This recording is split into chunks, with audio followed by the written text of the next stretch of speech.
As soon as NASH launches, broskies, yo, I am shifting everything to NASH, and that's going to be my go-to spot. TCL, the world just got more decentralized.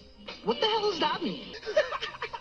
You got hacked because you left your crypto on a centralized exchange, you idiot! You're never going to believe this, but NASH's DEX launches in less than 30 days, broski. When do we expect to see these NASH products launching in America? You know, what day? I would say within a month. Oh, wow, a month. It's true, ladies and gentlemen. We are one step closer to heaven, also known as becoming more decentralized. But I'm really hoping to get a team member from the NASH project onto the program, because there was also a question on staking. In regards to the calculations of the staking program. How to best bring value to the investors. In this demo, are you ready for the harsh truth? If I could simplify it for you in one sentence, it'll be this. Since we came from the community, we can iterate with the community to get the most perfect product possible. The referral program is not worth it for them. All right, that's it. My video is done. See you guys. I'm just joking. The future is decentralized, and the future is now. Your ass better start getting with the future, man, because the future is decentralized. All right, my bad. Okay. One obvious thing really needs to happen before that future can exist, and that's that these technologies need to be more approachable and easier to use. You and only you control the withdrawals and the deposits that happen on your account. It's not Fabio, it's not Ethan Fast, it's not Fabian, only you.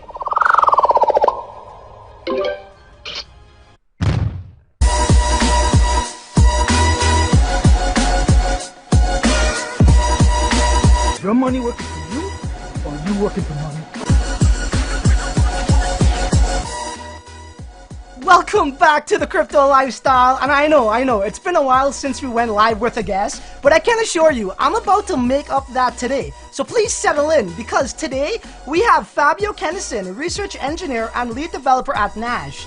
Ethan Fast, the creator of the ever so popular Neon wallet and co-founder at NASH. Fabian, not to be mistaken with Fabio Wahil, PhD major at ETH Zurich, co-founder and developer at NASH.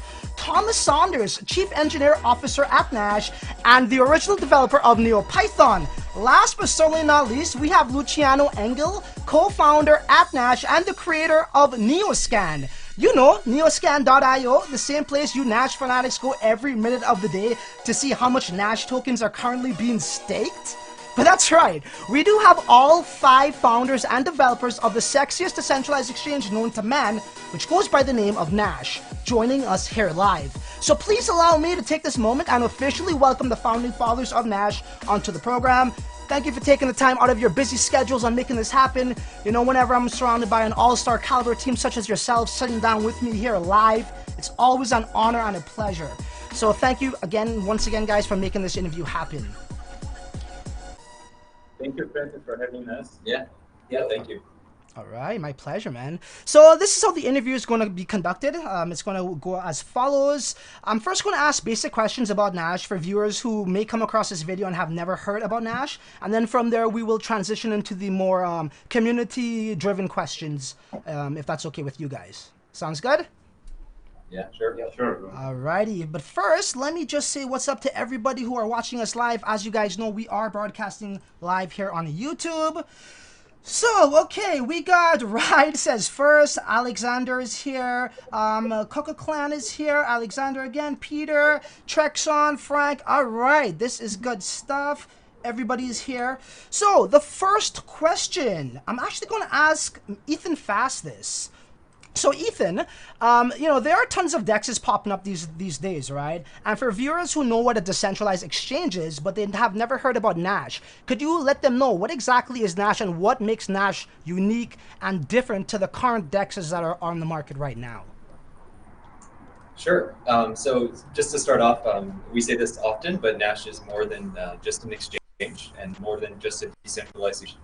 So we are a fintech company and we're building out platforms for, you know, basically the management of digital assets, trading, as things and payments is going to be a big thing for us in the future. But to answer that question more specifically, what makes NASH special as a DEX? I'd step back from there a little bit too and say, like, actually the more important thing to focus on is the non-custodial properties of NASH. And so if you think about, what people often mean when they're talking about Dex'S, there's a number of things, but one of the biggest ones is security and ownership and control of assets. And what makes NASH very special is that we are non-custodial in that users control assets on our platform. The assets never leave their control, even when they're trading and doing various other things with it. Now, Dex'S have historically had pretty big problems with two major points, and one of these is usability. So if you go and take a look at existing Dex'S in the space, things like Ether Delta, etc., people have to manage their private keys. They have to interact very slowly at blockchain speeds. This is a big issue for people, and so we address these issues both in the way that we manage people's accounts. They don't really have to understand public-private key cryptography and so on to create an account with the system and to interact with the exchange, and also through the high performance we provide on the trading itself. So, when you're making trades at NASH, it feels just like a centralized exchange, and that's something that really we haven't seen before with non-custodial exchanges. So, yeah, hopefully that makes sense. Sorry for the long answer, but it always gets us a little bit interested when people are asking about Dex'S. Yeah, no, absolutely. I think one of the most common, problem why people don't like to trade on Dex'S is it's too slow. It's way too slow, right? I think you brought up Ether Delta. I mean, try trading there. Good luck, right? So that's great. If Nash could actually perform like a centralized exchange, that will be the first of its kind, right? So that's definitely a standout feature and different to other Dex'S. I will ask the second question here. Maybe Fabio, if you would like to answer this here. So, the common question I get from people, when I'm making these Nash videos is, Francis, TCL, if Nash is so decentralized, why do I have to do KYC? Why is my state banned? Why is my country not able to trade? Could you explain to these people, all right, I'm going to bring up a graphic, what makes Nash a decentralized exchange despite these restraints and limitations to states and or nations? Right, I think there are two different things. One is decentralization as technology, as engineering. And the other thing is regarding KYC is much more legal and business side. So while Nash has the non-custodial properties, it does not control your funds, we still need to know the source of revenue for the company. So on the company side, when money gets to the bank or when we pay back dividends to people, we need to demonstrate to the authorities that this is actually clean money. Right. So it's really not defined as one is requirement to the other. You still have KYC, but you can be decentralized. One is engineering, the other is business. So for Nash side, we took the decision on the engineering non-custodial, so be like a DEX, offer the same security. But we also took the decision from the business side to not take the risk of accepting funds from anywhere. So to actually be compliant so that our business can last longer, let's say.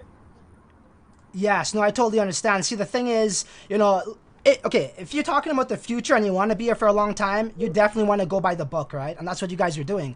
The last thing you want to do is say 2, 3, 4 years from now, the SEC comes knocking on your door and say, hey, Nash, you guys didn't follow, you guys didn't go by the book, right? So you guys are doing every single thing right, and that's what I tell people. And, with all these restrictions right now anyways, with the MVP, a lot of people are saying X, Y, and Z, but they need to understand you guys are doing it the right way, and they're not used to this because other exchanges or other companies in this space, they just make up words like utility token and think it's okay, but we'll just leave that as that. Yeah. Okay. That's yeah. By being it allows us to pursue other legal licensing things quicker without having a bad record of not following the law in the past. Right. Also, the kind of partners we can get and the kind of brain that we can build is much stronger in that sense. One thing that people don't realize that this kind of financial enforcements, they sometimes take many years. Quite famous enforcements took decades to happen, but they do happen. So we want to be here in 1 decade, and for that we need to